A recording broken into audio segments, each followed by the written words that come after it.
Good morning, Capre. This is Pastor Chris, and I'd just like to welcome you guys to our online service. You are joining me again in my living room. Earlier this week, I had a computer issue where I lost some progress I had made on some videos, and all of that pushed everything back to where I'm now having to record this on Saturday night after our Fall Fest. And while I'm tired, let me tell you, it was an awesome night at the church. Between our trunk or treat and our movie night, we had probably about 500 people come through and enjoy all the candy in the food truck and just getting to fellowship with one another. And it was awesome. And so it's late, I'm tired, but it was totally worth it. And I'm so excited to be joining you guys in this service here today. And I want to start by talking about the 1997 NBA Finals. We're going to talk about Game 6 in particular, which took place on June 12th. This was a big game. See, the game before this game, Game 5, between the Chicago Bulls and the Utah Jazz, that game took place in Utah. And if you're an NBA fan, it's kind of a famous game. It's known as the flu game because it's the game where Michael Jordan came out and he looked really rough. And it came to light that he was suffering from some flu-like symptoms. And he was in pretty bad shape. In fact, at halftime, the rumor is that they gave him an IV. But he still went out there and played an incredible second half, scored 39 points. It's just one of those legendary performances. But then they traveled back to Chicago for Game 6. And they're tired. If they win this game, they win the championship and it's over. If they lose it, it goes to a Game 7, and they didn't know if they had enough energy for another game. And so they needed this one, but it started out rough. In fact, other than scoring the first basket of the game, they did not regain the lead at any point prior to the fourth quarter. And going into the fourth quarter, they were down by 9. But they hustled, they played hard, and with less than 10 seconds left in the game, the score was tied. And Chicago had the ball. They called the timeout. Now, everyone knew when they got back on the court, everyone knew who was going to get the ball. Of course, it was going to be Michael Jordan. Last minute shots, game winners, buzzer beaters, that's his thing. Of course, he's going to be the one to get the ball. And so the play starts. And of course, they inbound the ball and it goes to Michael Jordan and he dribbles up and he's guarded by Ryan Russell and he's got tight coverage on him. And then out of nowhere, John Stockton comes over and double teams him, making it very difficult for Jordan to get a shot off. And so Jordan has to make a decision. Now, I want to stop for just a second. I want to tell you about someone, another basketball player. His name is Steve.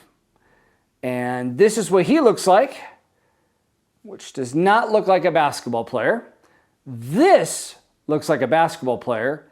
This does not. But Steve was drafted into the NBA in 1988 in the second round as the 50th pick. And in his first 5 years in the league, he played for 3 different teams. And for 2 of those teams, he only played 1 season. It's safe to say that he was not in high demand. But there Jordan was in Game 6, less than 10 seconds on the clock, and he's double teamed. And out of the corner of his eye, he sees Steve Kerr. Then he passes him the ball. Steve Kerr takes a 17-foot jump shot and nails it, winning the Bulls' 5th championship of the 1990s. Which also led to this amazing clip that you're going to see in just a second from their Chicago citywide celebration that year. People have been asking me about the shot the other night. Michael in traffic to Kerr. And there have been some misconceptions about what actually happened. I wanted to clear it up. When we called timeout with 25 seconds to go, we went into the huddle. He comes off, I'll be ready. And Phil told Michael, he said, Michael, I want you to take the last shot. And Michael said, you know, Phil, I don't feel real comfortable in these situations. So maybe we ought to go in another direction. Why don't we go to Steve? So I thought to myself, well, I guess I got to bail Michael out again. Here's Jordan. Did not have the shot. The shot went in, and that's my story, and I'm sticking to it. Today's message is entitled Your Saints' Day. But we're actually celebrating a day on the church calendar. Now, I grew up not super aware that there was a church calendar, but there is. It's a Christian calendar that has, well, a lot of the holidays that you would expect, like Christmas and Easter, and a lot of the seasons you would expect, like Advent and Lent. But it also has a lot of other Christian holidays or Christian holy days that we don't always think about. And one of those is All Saints' Day. Now, the history of All Saints' Day is a little muddled. We can kind of trace it back to about the 4th century. It was celebrated in a different time of the year, but the traditions that kind of became the foundation for All Saints' Day were laid, and then over time, it was moved to November 1st. The problem is, though, the old word for saints was hallows, and so it was known as All Hallows' Day. And they would often celebrate the night before, which was known as All Hallows' Eve. And then somewhere along the line, linguistically, there is a kind of Scottish abbreviation that was added to the end of like "een," and so it was called All Hallows' E'en. And well, you can kind of see where this is going. It eventually evolved into Halloween, and it was an evening to remember the dead. Which then kind of became a celebration of ghosts, and then vampires, and then werewolves and zombies. And well, now it's somehow become this night that we all dress up and we walk from one person's house or car to the other and collect a bunch of candy in a bag. And because that's so popular, as we saw with the Fall Fest tonight, not a lot of people take time to remember All Saints' Day. But that's exactly what we are going to do this morning. Now, it gets a little tough because the word saint is kind of problematic. We don't have a good understanding of that word. When we hear it, we often think of heroes, statues, the kind of champions of Christianity. Maybe we think of someone ancient, like St. Francis, or someone more modern like Mother Teresa. Or in the Protestant world, maybe we think of somebody like Martin Luther King Jr. or Billy Graham. But we're typically thinking of people that kind of seem out of reach. Even the Catholic Church definition of the term is a person that has been canonized for their heroic virtue and evidence of at least one miracle performed in their lifetime. And if we look at ourselves, we probably wouldn't describe ourselves as having heroic virtue or having performed a miracle. And so this idea of saint feels unobtainable. But, well, today, even though we're celebrating November 1st, today is actually October 31st, which is sometimes celebrated as Reformation Day. And from what Pastor Dan has told me, that's a big deal in the Lutheran world. And well, Martin Luther himself, as he began to translate the New Testament, he stumbled across this word too and began to realize that he had misunderstood it. As one commentator on the life of Luther writes, "So what is a saint? A saint is a Christian, and a Christian is a saint, one who has been made holy by Christ. All Christians are saints, and all saints are Christians. At least that is what the New Testament usage of the term implies. Every Christian is a saint." And so, this morning, I would like to declare that you, yes, you watching this, you are a saint. If you could, if you're watching this live and you're at live.copray.org, in the chat, could you just introduce yourself? Say, hi, I am Saint, and then whatever your name is. Just go ahead, introduce yourself as the saint that you are. Now, that probably feels a little awkward because, like I said, that's not how we talk about saints, but it's how the Bible talks about saints. I want us to take a look at a passage now in Hebrews 11.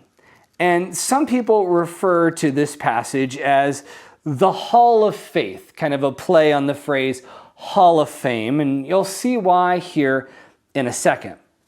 Let me read you the first part of it. It says, faith shows us the reality of what we hope for. It is evidence of things we cannot see.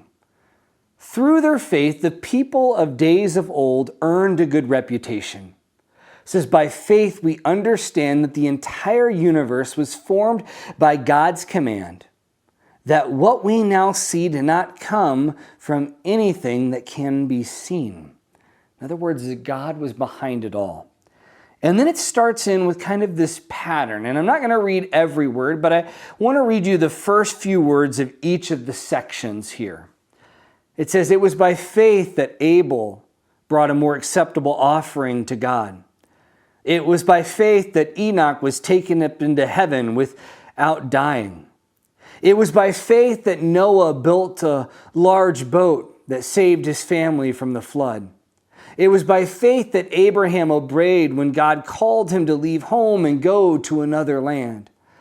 It was by faith that Sarah was able to have a child, even though she was barren and she was too old.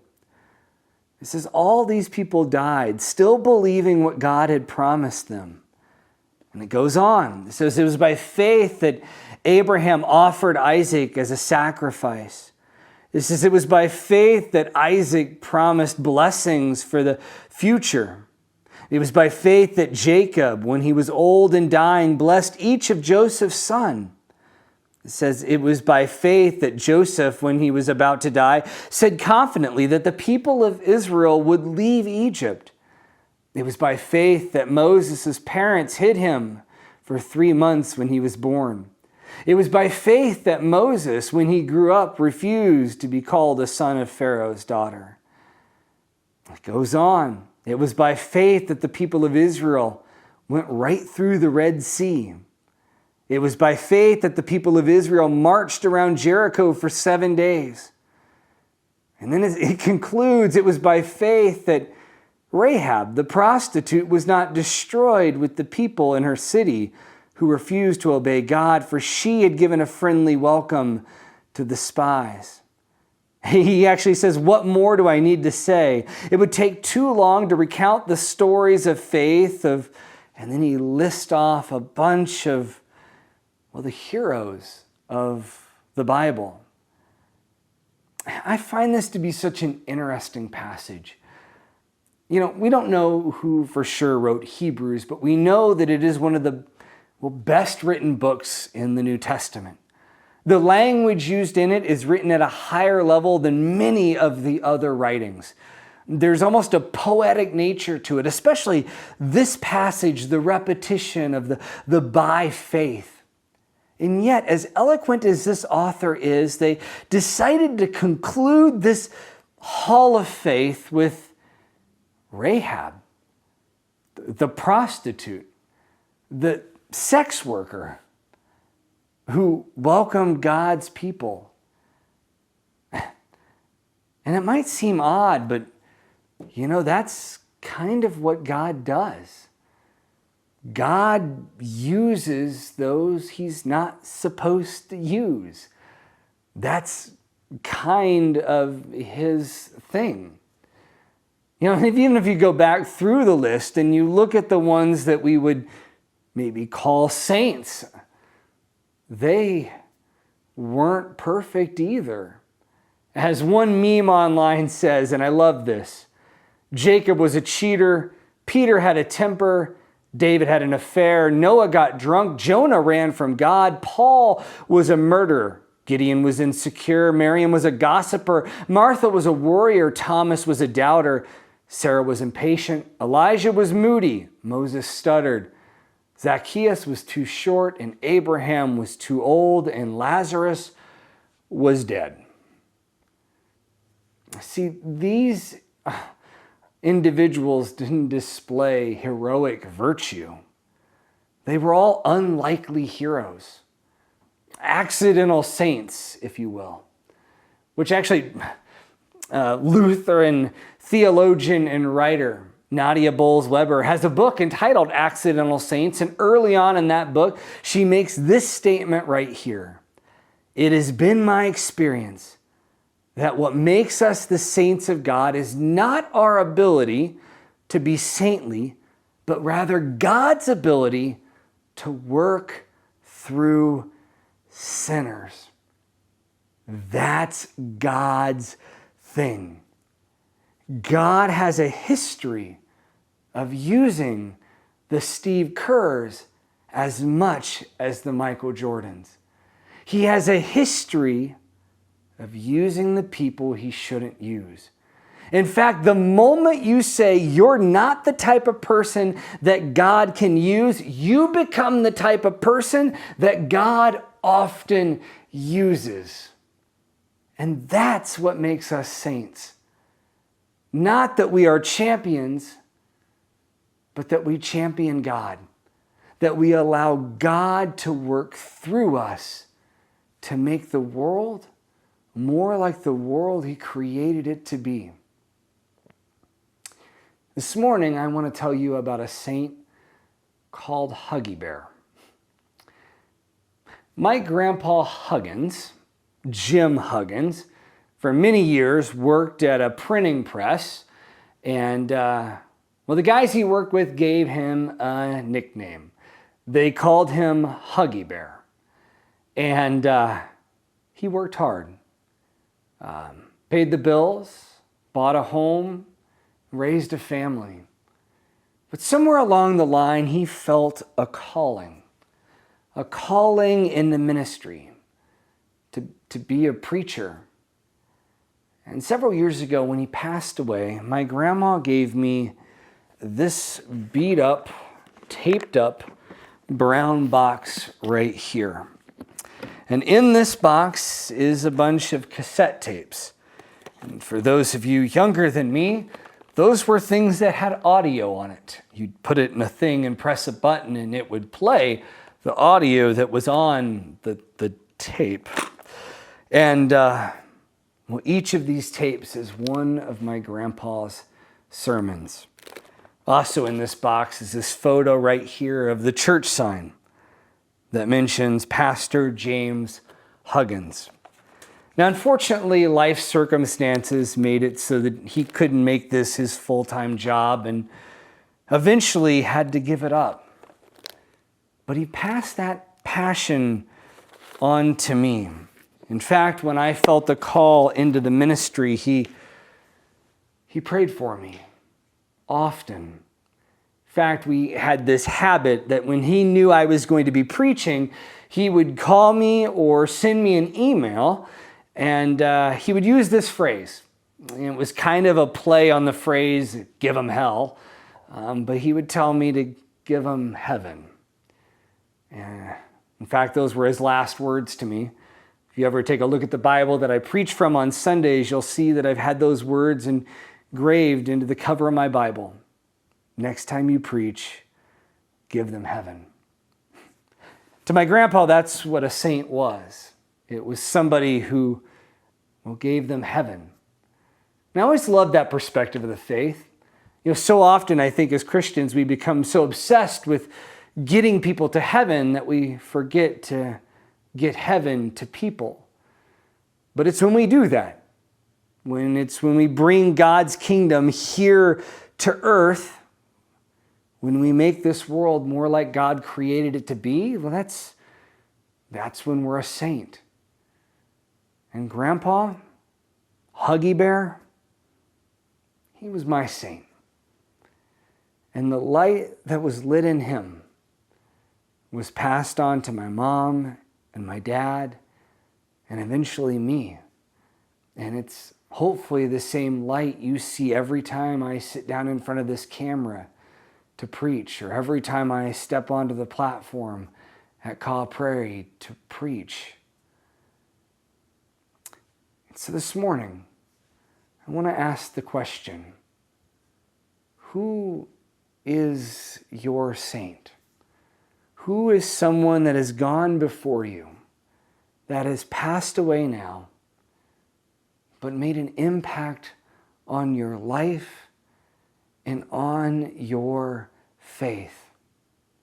Whose light has been passed on to you that makes it possible for you to be a part of this online service today?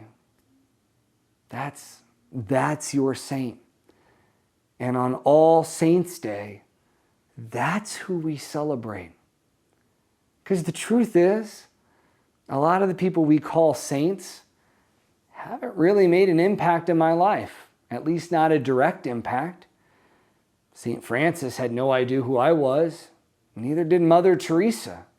And while they did amazing things in the world and set an amazing example to follow, well, the things they did didn't really have a direct impact on my life. But a saint called Huggy Bear, he did. See, it's those imperfect people that God uses, the Steve Kerrs of the world, that often become the saints that change our lives with Jesus' love. And so this morning, what I want to do is I want to close with a passage in Matthew.